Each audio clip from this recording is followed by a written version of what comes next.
তোমরা যে আল্লাহর কথা বলো, সে আল্লাহকে তো দেখা যায় না, ধরা যায় না, ছোঁয়া যায় না। সূত্র বলে আনসিং ইজ নাথিং, যা দেখবা না তা বিশ্বাস করবা না। তো যেহেতু আমি তোমাদের আল্লাহকে দেখি না, আমি তোমাদের আল্লাহকে বিশ্বাস করি না। নাউজুবিল্লাহ।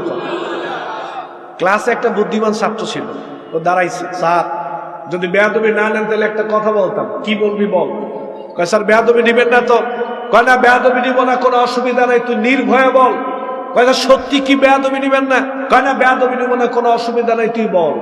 তখন ছাত্র বলতেছে, স্যার আপনি আস্তা একটা ব্যাককল, আপনি আস্তা একটা ব্যাককল, আপনার আক্কল বলতে কিচ্ছু নাই। টিচার তো খুব গায়ে লাগছে। ছাত্র এর শিক্ষককে কইছে ব্যাককল আক্কল নাই, বেয়াদব কোথাকার। ছাত্র তুমি শিক্ষকরা বললা ব্যাককল আমার আক্কল নাই, কে বলছে তোমাকে আমার আক্কল নাই? কয় স্যার আপনি কি সত্যি দাবি করেন যে আপনার আক্কল আছে? তবে এটা আক্কল না থাকলে বিশ্ববিদ্যালয়ের শিক্ষক কেমন হইলাম?